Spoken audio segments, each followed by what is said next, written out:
संजय राठोड यांना मंत्रिपद मिळू नये याच्यामध्ये कटकारस्थान कोणाचं आहे हे सर्वांना माहिती आहे। परंतु या ठिकाणी आम्ही सांगू इच्छितो की त्यांच्याच गटामधून शिंदे साहेबांच्याच गटामधून प्रथम त्यांना विरोध होत आहे। ह्या काही गोष्टी आम्हाला प्रत्यक्षात अनुभवाला आलेल्या आहेत।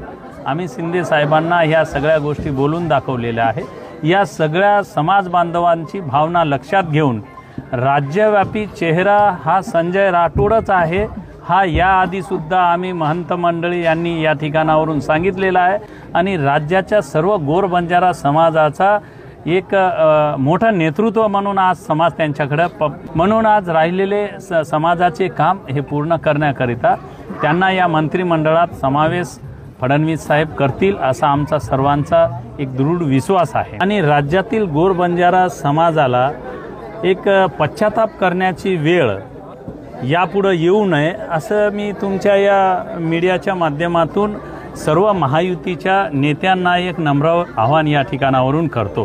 कारण या राज्यामध्ये गोरगरिबांचा राज्य यावा, शेतकऱ्यांचा राज्य यावा, सुरक्षित राज्य असावा म्हणून आम्ही संपूर्ण महंत मंडळींनी संपूर्ण राज्याचा बंजारा समाज हा महायुतीच्या पाठीशी उभं केलेला आहे आणि सर्व एकनिष्ठ प्रामाणिकपणे महायुतीच्या सोबत उभे राहून महायुतीला भरघोस मतांनी या राज्यामध्ये निवडून दिलेले आहेत।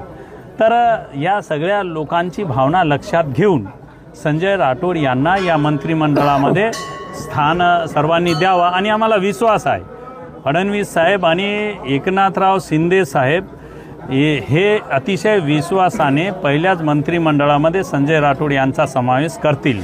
कारण अंतर्गत जरी संजय राठोड साहेबांना विरोध करणाऱ्या लोकांच्या बद्दल सुद्धा त्यांना चांगल्या प्रकारे माहिती आहे आणि महायुतीच्या पाठीशी अतिशय अडचणीच्या वेळेत कोणकोणते समाज उभे राहतात हे त्यांना माहिती आहे। आम्हाला सांगण्याची काही गरज नाही। म्हणून पुढे सुद्धा एक महायुतीची एक ताकद म्हणून समाजाची ही अबाधित राहावी म्हणून त्यांनी स्थान द्यावा आणि ते देतील आम्हाला अतिशय विश्वास आहे।